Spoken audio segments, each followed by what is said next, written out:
जय श्री राम, जय हिंद, जय भारत। आप सभी का स्वागत है एक और वीडियो में। आज हम करने जा रहे हैं मैकेनिक्स फिजिक्स। मैकेनिक्स का ये पहला लेक्चर है। लिख देते हैं यूनिट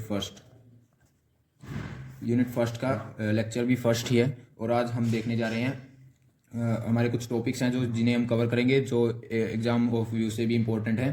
तो देख लेते हैं कौन से टॉपिक कवर करेंगे। टॉपिक्स है जो कवर करने हैं वो करेंगे हम आज। स्केलर प्रोडक्ट,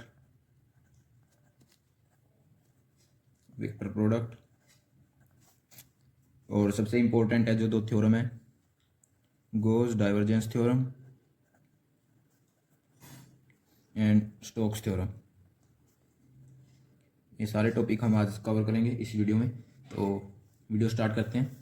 और जो इसकी पीडीएफ है ना, जो इसके नोट्स की पीडीएफ है, वो आपको कमेंट में मिल जाएगी। कमेंट में हम पिन कर देंगे और आपको वहाँ पर जाकर एक बार ही रिक्वेस्ट अप्लाई करनी है। तो हम अपनी तरफ से एक्सेप्ट वो सेंड कर देंगे। एक्सेप्ट करके तो आपको वो अपने आप मेल आ जाएगी कि आपके एक्सेप्ट हो चुकी है और आपके पास वो ड्राइव आ जाएगी पीडीएफ वाली। ठीक है, तो स्टार्ट करते हैं स्केलर प्रोडक्ट से। स्केलर प्रोडक्ट कुछ नहीं होता, बस दो टर्म ली, कोई भी दो टर्म ले हैं, उनकी मल्टीप्लाई, सिंपली मल्टीप्लाई करते हैं तो वो हमें एक स्केलर क्वांटिटी देती है। जैसे दो टर्म ले लेते हैं ए और बी, और इन दोनों की सिंपल मल्टीप्लाई ए बी, इसे डॉट प्रोडक्ट भी बोलते हैं। और अगर हम ए बी का डॉट प्रोडक्ट करेंगे तो मैथमेटिकली ये कुछ ऐसे दिखेगा, A B cos theta. Theta is the angle between A and B, यानी ये वेक्टर होंगे दोनों, A vector and B vector. Theta is between A vector and B vector. तो यहाँ से हम कोस थीटा की वैल्यू निकाल सकते हैं, ए vector dot B vector upon magnitude of A magnitude of B. अगर थीटा यहाँ पे जीरो है, थीटा जीरो है, तो कोस थीटा की वैल्यू हो जाएगी 1। देन ए डॉट बी इसके इक्वल आ जाएगा magnitude of a into magnitude of b. ये है scalar product of two terms. अभी बात कर लेते हैं वेक्टर प्रोडक्ट की। वेक्टर प्रोडक्ट, और हाँ एक बात और, स्केलर प्रोडक्ट हम ऐसे लिख लें ए डॉट बी, या ऐसे लिख लें b vector dot a vector. ये इक्वलाइज हम लिख सकते हैं। ठीक है, अभी बात करते हैं वेक्टर प्रोडक्ट। वेक्टर प्रोडक्ट को हम एक और नाम से बुलाते हैं जो कि है क्रॉस प्रोडक्ट। क्रॉस प्रोडक्ट से भी आप ये जानते होंगे। इसमें भी दो जो टर्म्स लेते हैं उनकी मल्टीप्लाई करते हैं, और उसके बाद हमें, आपके पास स्केलर मिले थे लेकिन उसके बाद हमें जो आंसर मिलता है जो मल्टीप्लाई करने के बाद, वो क्या है कि वो जो वेक्टर लिए थे उन दोनों के परपेंडिकुलर होता है। जैसे हम ले लेते हैं ए वेक्टर और बी वेक्टर। अब इन दोनों का क्रॉस प्रोडक्ट करते हैं, ए वेक्टर क्रॉस बी वेक्टर। इसमें लिखते हैं a b sine theta, magnitude of A magnitude of b into sine theta into n cap. और आपको पता ही है वेक्टर प्रोडक्ट हमें डायरेक्शन भी बताता है। तो एन कैप यहाँ पे यूनिट वेक्टर है जो इसकी डायरेक्शन शो कर रहा है। ठीक है, तो यहाँ से एन कैप की वैल्यू निकाल सकते हैं। एन कैप क्या हो जाएगा, एन कैप है magnitude of A vector into magnitude of B vector upon इन दोनों का क्रॉस प्रोडक्ट। यहाँ से हम एन कैप की वैल्यू निकाल सकते हैं। डेट इज हम यहाँ से यूनिट वेक्टर भी निकाल सकते हैं, ए प्लस माइनस। और अब बता देता हूँ कि हम A vector cross B vector is not equal to B vector cross A vector, इसके इक्वल नहीं होता। ठीक है, ये इसके इक्वल नहीं होता, ये बात याद रखना। लेकिन डॉट प्रोडक्ट में क्या था, ये दोनों इक्वल थे। ठीक है, अभी बात कर लेते हैं, अगर हमारे पास कोई भी वेक्टर है, मान लो ए वेक्टर दे रखा है, that is a x i cap plus a y j cap plus a z k cap, और हमें इसका मैग्नीट्यूड निकालना है। तो ए वेक्टर का मैग्नीट्यूड होगा root of a x square plus a y square plus a z square. ये इसका मैग्नीट्यूड आ जाएगा, जो हम यहाँ पर लिख रहे हैं मैग्नीट्यूड, ये ऐसे निकालते हैं। ठीक है, अभी बात करते हैं गॉस डाइवर्जेंस थ्योरम पर जाने से पहले मैं आपको डाइवर्जेंस बताना चाहता हूँ वेक्टर का। एक बार थोड़ा थोड़ा देख लेते हैं, वैसे आपने पढ़ ही रखा है। और हाँ, जो फ्लक्स है, कर्ल है, ग्रेडियंट है, डेल ऑपरेटर है, इनके बारे में पिछली वीडियो है जो इलेक्ट्रोस्टैटिक की, उसमें बता रखा है। आप चैनल पर जाकर वहाँ प्ले लिस्ट में जाओगे ना, तो वहाँ पर आपको वीडियो मिल जाएगी और आप वहाँ से उसको पढ़ सकते हैं। Curl of vector, gradient, del operator and divergence. अभी डाइवर्जेंस थोड़ा सा बता देता हूँ क्योंकि हमारा आगे यूज होगा। तो डाइवर्जेंस ऑफ वेक्टर सिंपली ये क्या है, डॉट प्रोडक्ट होता है, dot product of del operator and कोई भी जो भी गिवन वेक्टर है उसका। मान लो हमारे पास ए वेक्टर है, that is a x i cap, a y j cap, a z k cap. तो डेल ऑपरेटर डॉट ए इन दोनों का डॉट प्रोडक्ट कर देते हैं। आपको पता है डेल ऑपरेटर वैसे भी लिखते हैं।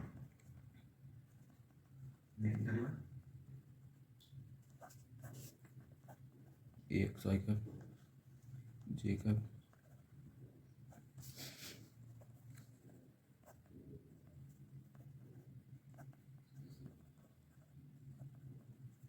ये हमारा जो है डाइवर्जेंस आ गया वेक्टर ए का।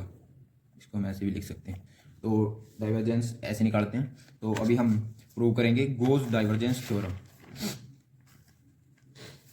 ठीक है, गोस डाइवर्जेंस थ्योरम। इसकी पहले स्टेटमेंट देख लेते हैं क्या आप कहती है, उसके बाद समझते हैं। It states that the surface integral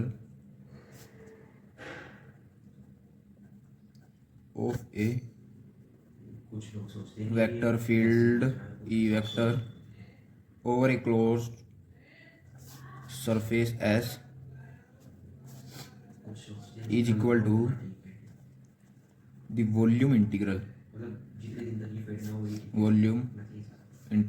of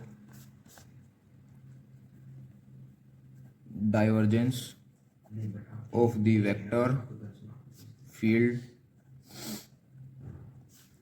over the volume enclosed by the surface। Mathematically हम इसे लिख सकते हैं, हमें क्या लिखा है, surface integral, that is surface integral of A vector field E vector.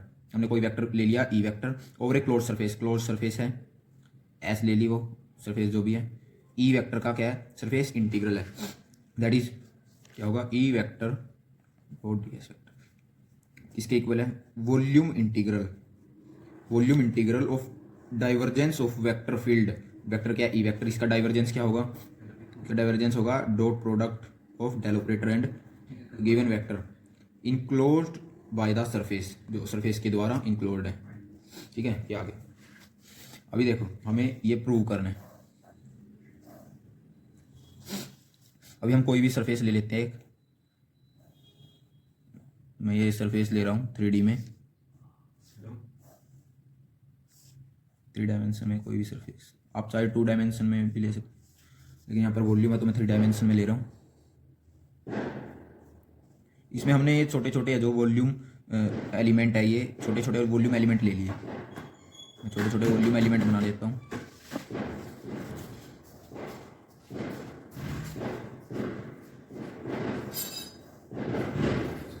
ये जो बहुत छोटे छोटे वॉल्यूम एलिमेंट ले लिए, मान लो इसकी वॉल्यूम डेल V1 है, इसकी डेल V2 है, इसकी डेल V3 है, डेल V4 है, ऐसे ऐसे हमें डेल VN तक ले लिए सारे।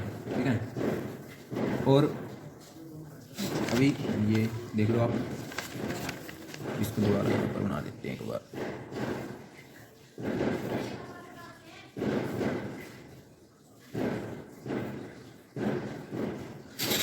मैं एक बार दोबारा बना रहा हूँ ताकि हमें बार बार पीछे वाले पेज पे ना जाना पड़े। ये डेल V1 डेल V2 और हमने ऐसे कितने ले लिए, n volume element, n volume element ले लिए। ठीक है, तो जिनकी volume del V1 del V2 up to del Vn तक है। ठीक है, और अभी हम ले लेते हैं left hand side, that is close over E dot d s vector. तो आपने उसका जो फिजिकल सिग्निफिकेंस ऑफ डाइवर्जेंस की वो पढ़ी होगी। फिजिकल सिग्निफिकेंस ऑफ डाइवर्जेंस क्या बोलती है, net flux of that vector, जो भी वेक्टर गिवन है, vector field per unit volume. जो डाइवर्जेंस है किसी वेक्टर ऑफ, किसके इक्वल है, net flux of that vector field, इस वेक्टर फील्ड की नेट जो फ्लक्स है पर यूनिट वॉल्यूम के, दैट इज हम इसको क्या लिख सकते हैं, नेट फ्लक्स। फ्लक्स क्या होती है, ई डॉट डी एस। इसका तो आपको पता ही होगा, अगर नहीं पता है तो पीछे वाली वीडियो देखिए, चैनल पर मिल जाएगी, इलेक्ट्रोस्टैटिक पार्ट फर्स्ट, उसमें सारा बिल्कुल अच्छे तरीके से समझाया गया है, पर यूनिट वॉल्यूम। ठीक है, तो यहाँ से हमें जो सरफेस इंटीग्रल है और वेक्टर फील्ड का वो मिल जाएगा, जो कि है sorry S E vector dot d s vector किसके इक्वल है, इंटू वी के। ठीक है, तो यहाँ से हमें जो सरफेस इंटीग्रल है वेक्टर फील्ड का वो मिल गया। अभी हाँ, ये तो हमने निकाला है जो इसके इक्वल है। अभी हम जो हमने छोटे छोटे ब्लॉक्स लिए हैं, एन ब्लॉक्स हैं, उनका निकालते हैं। पहले ब्लॉक का क्या होगा? पहले ब्लॉक का होगा S1 e vector dot d s vector is equal to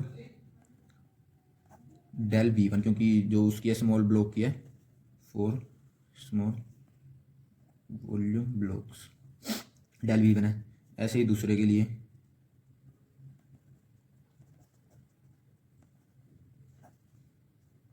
और ऐसे ही nth के लिए भी ये हमारी जो लाइन सरफेस इंटीग्रल है वो आ जाएगा डेल VN। अभी हमें पूरी सरफेस का निकालना है, जो ये डाइवर्जेंस है, ये जो सरफेस इंटीग्रल है, हमें ये पूरी सरफेस का निकालना। पूरी सरफेस का आएगा तब हम इसे ऐड कर देंगे, दोनों तरफ ऐड कर दें। तो दोनों तरफ ऐड कर देते हैं, तो ये हो जाएगा कुछ ऐसे S1 e vector dot d s vector is equal to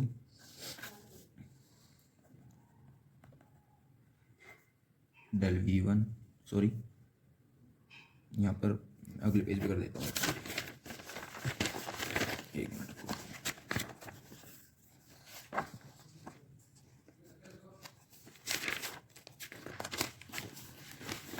page पे कर देते हैं। वो जो हमारे ये आए थे S1 S2 up to Sn, इन सब का सम कर देते हैं, तो हमारे पास आएगा आगे space integral S1 e vector dot d s vector plus space integral S2 e vector dot d s vector up to Sn e vector dot d s. और इसके इक्वल में क्या आ जाएगा? Divergence del V plus V2 ऐसे ऐसे del VA। तो अब हम इसे समेशन की फॉर्म में लिख लेंगे, that is summation I1 to N SI E vector dot d s vector, ठीक है। और इसको भी समेशन की फॉर्म में लिख लेंगे डेल VR। अभी समेशन, अभी इसको लिखने के बाद जो ये है RHS साइड है, I is equal to 1 to N SI, इसको हम लिख सकते हैं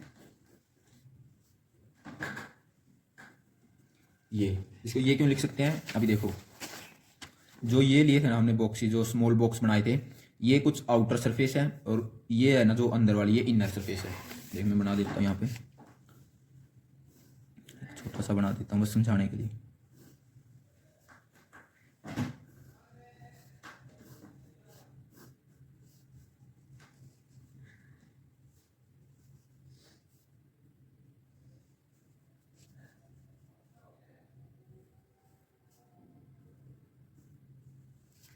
जो ये वाली सरफेस है ना,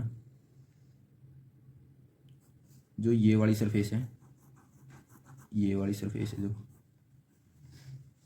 ये आउटर सरफेस है, और जो ये वाली सरफेस है, ये वाली जो ये इनर सरफेस है। तो फ्लक्स यहाँ से जो जितना फ्लक्स एंटर करेगा वही बाहर निकलेगा।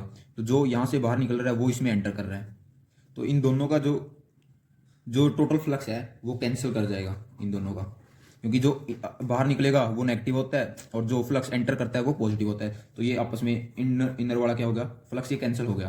तो हमारा फ्लक्स बचा बाहर वाली सरफेस का, ओनली सरफेस पे जो फ्लक्स है, क्योंकि यहाँ से एंटर कर रहा है, यहाँ से बाहर निकल रहा है, ठीक है। तो बाहर वाली सरफेस का ही बचेगा जो फ्लक्स है। जो इनर जो हमारे ये पार्ट थे जो हमने बॉक्स बनाए थे, इन सब का फ्लक्स कैंसिल कर जाएगा, और जो हमारा फ्लक्स आएगा वो आएगा ओनली बाहर वाली सरफेस के, ये वाला हो गया और ये, क्योंकि यहाँ से एंटर करेगा और यहाँ से एग्जिट। ये इनर वाले का कैंसिल क्यों होगा? क्योंकि यहाँ से एंटर करेगा, यहाँ से एग्जिट, लेकिन यहाँ से एंटर करेगा दोबारा फिर जो इससे अगले वाली है। तो यहाँ पे तो ये नेगेटिव था, यहाँ पे पॉजिटिव, तो नेगेटिव और पॉजिटिव ये फ्लक्स है जो ये कैंसिल हो जाएगा, ठीक है। तो अंदर वाली का कैंसिल, तो इसलिए ये बाहर वाली सरफेस के लिए पूरा ये आ गया हमारे पास, जिसका समेशन था। और अभी ले लेते हैं RHS। हमारे पास RHS थी summation I1 to N del VI। अभी जो हमने ये बॉक्स बनाए थे, ये देखिए, अगर ये n बॉक्सेस थे, अगर n इनफाइनाइट हो जाता है, n इनफाइनाइट हो जाता है तो इनकी वॉल्यूम टेंस टू 0 हो जाएगी। क्यों? क्योंकि देखो अभी हमारे पास ये 4 बॉक्स है, इनकी कुछ वॉल्यूम है V1 V2 V3, ठीक है। हमने इनमें से और बॉक्स निकाल दिए, अभी इनकी वॉल्यूम डिक्रीज हो गई, ठीक है। ऐसे ही अगर हम इनफाइनाइट बना देंगे तो इनकी वॉल्यूम है जो अभी बन रहे हैं, जो बॉक्स बन रहे हैं वो लगभग 0 के इक्वल है। तो ऐसे ही अगर n, जो ये बॉक्स n है, अगर ये इनफाइनाइट हो गए तो इनकी वॉल्यूम टेंस हो जाएगी 0। तो हम यहाँ पे लिख सकते हैं इफ़ n इज इन्फिनिटी तो del we i tends to 0, ठीक है। अगर ये 0 हो गया तो ये समेशन है जो ये हमारा वॉल्यूम इंटीग्रल बन जाएगा। जैसे लिमिट हो जाएगी इन्फिनिटी और del we i tends to 0 1 to n i. तो जो अगर ये हो गया n इन्फिनिटी और ये डेल वी आई 0 है तो ये क्या हो गया, वॉल्यूम इंटीग्रल में बन जाएगा, volume integral divergence of vector field over D. तो अभी आर एच एस आ गई है, एल एच एस आ गया है, तो इसको हम ये पुट कर सकते हैं और जो इसको ये पुट कर सकते हैं। ये दोनों पुट करने पर इक्वेशन फर्स्ट में ये और ये हमारे पास आएगा।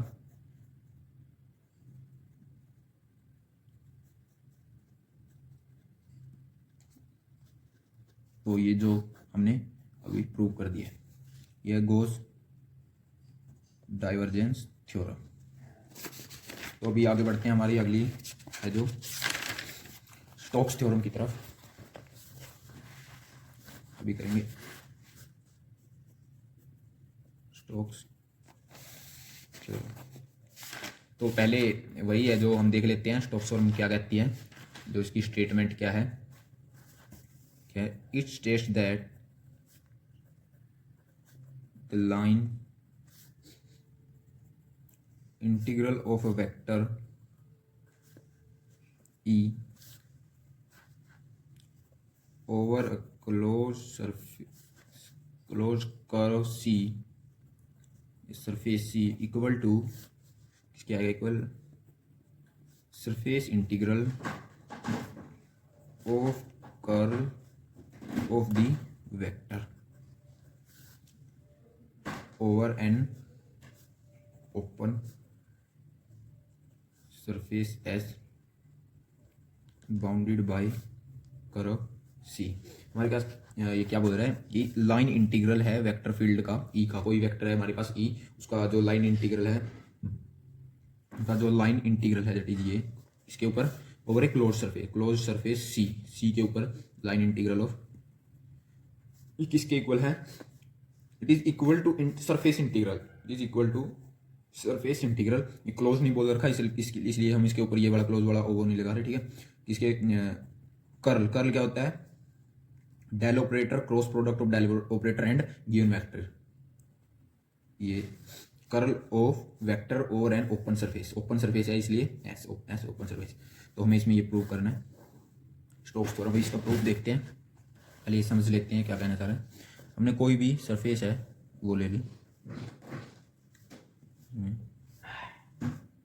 ठीक है, कोई भी सरफेस है, यहाँ पे एक स्मॉल एलिमेंट ले लिया डीएल वेक्टर और ये जो ई वेक्टर है इस साइड है, ठीक है। तो जो डीएल वेक्टर के लिए लाइन इंटीग्रल क्या होगा, ई वेक्टर डॉट डीएल, ये लाइन इंटीग्रल है। लेकिन हमें इस पूरी सरफेस के लिए चाहिए, ठीक है, बना देते हैं। पूरी सरफेस है, सरफेस एरिया एस है इसका और क्लोज लूप, ठीक है। तो इसके लिए चाहिए तो हम इसका क्या कर देंगे, इसका इसका इंटीग्रेशन कर देंगे पूरी सरफेस का, ठीक है। ये कर्व चाहिए, ठीक है, इसका लाइन इंटीग्रेट कर देंगे पूरी कर्व है जो इसका चाहिए। तो अगर हमें स्मॉल पार्ट का चाहिए है तो ये आ गया लाइन इंटीग्रल है, और पूरी का लाइन इंटीग्रल चाहिए तो इसका इंटीग्रेशन ओवर सी, ठीक है।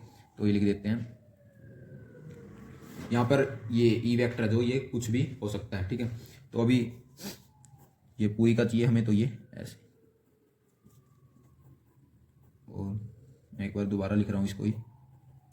अभी देखो एक बार और मैं ये सरफेस बना देता हूँ।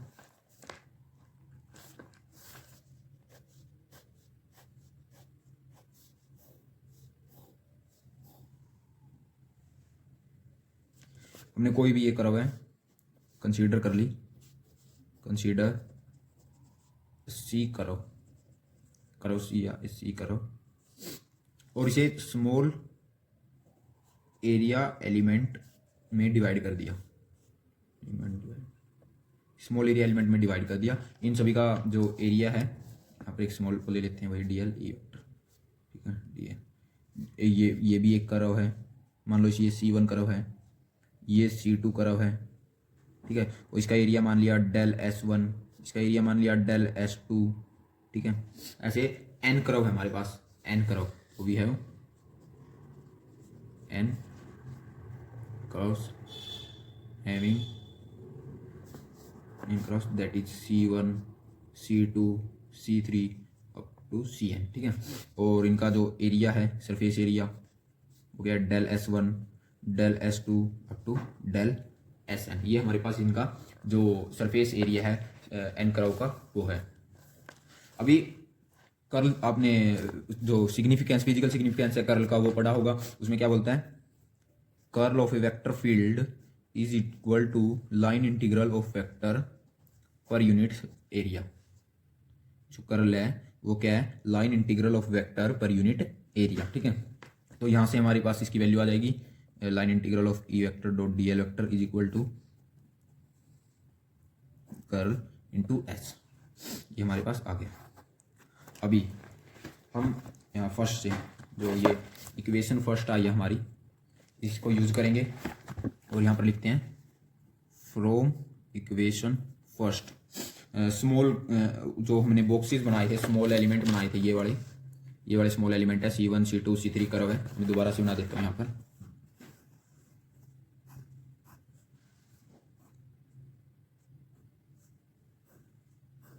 इनका जो लाइन इंटीग्रल है वो बनाएंगे। C1 कर्व है, C2 कर्व है, ऐसे ये C3 कर्व है। तो for small curves that is C1 C2 up to Cn, तो जो लाइन इंटीग्रल है फॉर C1 इसके इक्वल होगा curl of vector into small area, जो उस कर्व का एरिया C1 का एरिया है डेल S1, ठीक है। ऐसे ही C2 कर्व के लिए e vector dot d s vector del S2। ऐसे ही n कर्व के लिए हमारे पास जो लाइन इंटीग्रल है वो आ जाएगा, सॉरी यहाँ पर L वेक्टर आएगा,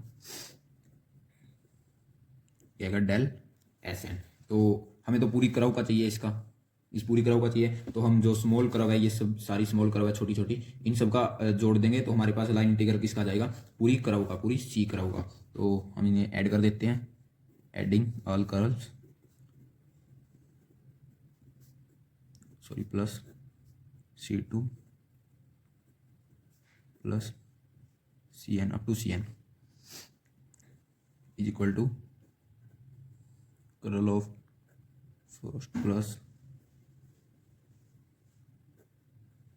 up to n del Sn, ठीक है। 1 मिनट में पेन चेंज कर लेता हूँ।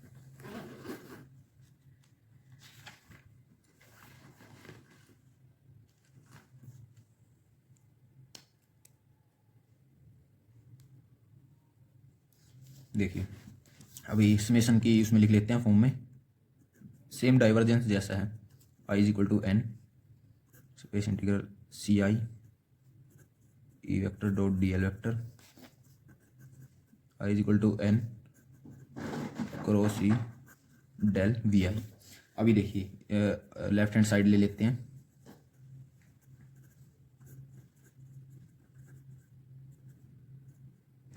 हमें अभी सभी कर्व का जो ये लाइन इंटीग्रल है वो ऐड करना है। देखिए यहाँ पे ये फर्स्ट कर्व है C1, ब्लैक पेन, ये फर्स्ट कर्व होगी C1 और ये सेकंड कर्व है। यहाँ पे ये ऊपर की तरफ है, ये नीचे की तरफ, यानी कि अपोजिट डायरेक्शन में। अगर अपोजिट डायरेक्शन में है और ये लगभग सेम है इनका एरिया, तो ये एक दूसरे को क्या कैंसिल, ऐसे ही यहाँ पे भी ये दोनों कैंसिल, ऐसे ये सारी कैंसिल कर देंगी। और जो हमारे पास जो लाइन इंटीग्रल बचेगा वो सिर्फ इस सरफेस का बचेगा, जो ऊपर की सरफेस है इसका, ये सारी आपस में ऐसे ही कैंसिल कर देंगे। यहाँ से आएगी ऐसे, ये भी कैंसिल, ये भी कैंसिल, सारी कैंसिल, तो हमें पूरी सरफेस का ऐसे ही मिल जाएगा बाहर की तरफ जो C है। तो हम इसे क्या लिख सकते हैं, इसे लिख सकते हैं cross line integral of C E dot D, ये LHS आ गई। और अभी RHS ले लेते हैं, तो n VI।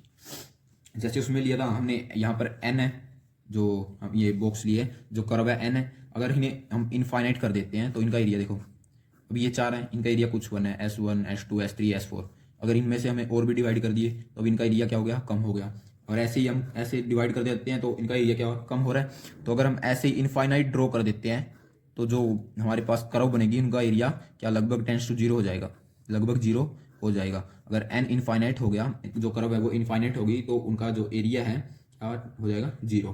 तो यहीं पर ऐसे if n is equal to infinite then जो वी आई है टेंड्स टू 0। अगर वो इनफाइनाइट हो गया तो वो 0 हो जाएगा। तो इसे हम क्या लिख सकते हैं फिर, 1 to n वी आई। अगर ये 0 हो गया, जो डेल वी आई है, अगर ये 0 हो गया तो ये किस में चेंज हो जाएगा, सरफेस इंटीग्रल में, surface integral, sorry open surface का है ना, ये जो हमारी ये है ओपन सरफेस है, जो एक बॉक्स है, मान लो बॉक्स ले लेते हैं जो सभी तरफ से बंद है, वो हमारी क्लोज सरफेस है। और एक बुक ले लेते हैं, जो ये बुक है हमारी, ये वाली बुक है जो ऊपर से, ये ओपन सरफेस है हमारी, ठीक है। और एक बॉक्स है जो वो हमारी क्लोज सरफेस है, ये ओपन सरफेस है। और हमें सरफेस इंटीग्रल ही लेना है किसका, ओपन सरफेस का, ठीक है। तो ये क्या आ जाएगा, क्रॉस ई वेक्टर ds। तो यहाँ से लिख लेते हैं, ये हमारी फर्स्ट इक्वेशन थी, ये सेकंड, और ये हो जाएगी थर्ड। जो फर्स्ट इक्वेशन ये थी, देख लो, समेशन ये line integral of E dot D L summation curl of e vector into volume, ठीक है। अब इन दोनों की वैल्यू, लेफ्ट हैंड की और राइट हैंड की, सेकंड और थर्ड में से फर्स्ट में पुट करेंगे तो हमारे पास जो प्रूफ है स्टोक्स थ्योरम का वो आ जाएगा। जैसे C E vector dot D L vector is equal to surface del S. ये जो है फाइनल प्रूफ है स्टोक्स थ्योरम का। आई होप आपको समझ आया। अगर समझ आया तो वीडियो को लाइक करें और कमेंट करके बताएं। और हाँ, इसके जो नोट्स हैं आपको, जो ये मैंने करवाया है, इन सभी के नोट्स आपको मिल जाएंगे पीडीएफ में, जो कमेंट में पिन कर दी जाएगी। वीडियो भी ज़्यादा लंबी हो चुकी है क्योंकि ये दोनों टॉपिक करवाने बहुत ज़रूरी थे। जो गोल्स थ्योरम है और जो ये स्टोक्स थ्योरम है, इस चैप्टर में ये बहुत इंपॉर्टेंट है, इंपॉर्टेंट क्वेश्चन भी है, ये आते भी हैं। तो आप दोबारा से जय हिंद, जय भारत, जय श्री राम। तो अगली वीडियो में मिलते हैं जल्द ही।